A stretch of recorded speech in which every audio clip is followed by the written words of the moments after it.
ये बड़ी दिलचस्प आपने बात कही, क्योंकि बार बार ये कहा जाता है, अगर आप पीटीआई की बातें सुने तो असद कैसर साहब ने भी कहा कि पता नहीं ये ड्राफ्ट कहाँ से आया है। तो सर, आपकी तो इतनी कुर्बतें हैं वकला बरादरी से, ऐसे लोग गए हैं वकला बरादरी से जो अब सियासतदान बने हैं, आप सब इकट्ठे बैठते रहते हैं, इससे पहले कि वो सियासतदान बने हैं। तो मुझे ये बताइए कि क्या ये लॉ मिनिस्ट्री से ये मुसवदा आया था या कहीं और से आया था?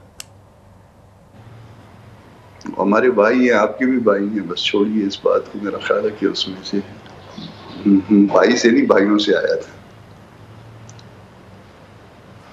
अच्छा, आप कह रहे हैं कि ये मुसवदा हमारे भाई से नहीं आया मगर भाइयों से ज़रूर आया है। तो ये आपने बड़ी अहम और एक तरह से हमें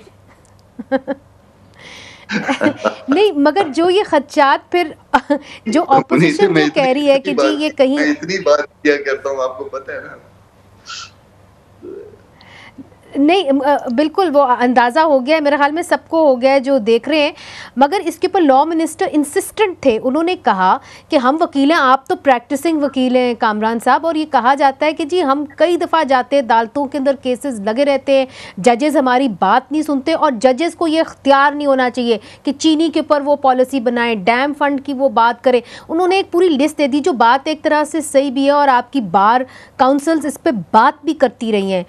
तो क्या ये मुसवदा जो है इंडिपेंडेंस ऑफ जुडिशरी के लिए और उनकी जो वो सुओ मोटो उन्होंने मज़ीद पावर्स अपने साथ ले ली थी, उसको कर्टेल करने के लिए नहीं है? देखिए, बहुत सारी चीज़ें उसमें कर्टेल हो रही थी, और बहुत सारी चीज़ें, बहुत सारे एतराज़ात जो है वो दुरुस्त भी है। कोर्ट्स भी, आपको पता है कि बाउंड्री से बाहर निकल के खेल रही हैं। ये भी आप जानती हैं कि कोर्ट्स के अंदर, मैं आला अदलिया की बात कर रहा हूँ, और मैं चूँकि इस निज़ाम से वाबस्ता हूँ, अदालती निज़ाम से, और मुझे इसका दुख भी है, मगर आप जानती हैं कि अदलिया के अंदर भी ग्रुपिंग इस वक्त मौजूद है, और ऐसी ग्रुपिंग है कि वो आप ग्रुप्स की वजह से बाज़ औक़ात अंदाज़ा लगा सकते हैं किसी सियासी केस का कि वो किस तरफ चला जाएगा।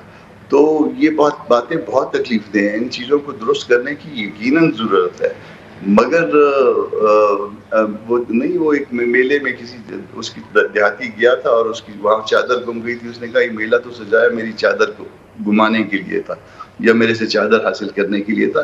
तो ये जो चादर हमसे जो ली जा रही है फंडामेंटल राइट्स के हवाले से, कोर्ट्स के हवाले से, स्पेसिफिक अपॉइंटमेंट्स के हवाले से, ये हमारी चादर है, ये हमारा पर्दा है, ये हमसे ना ले लीजिए।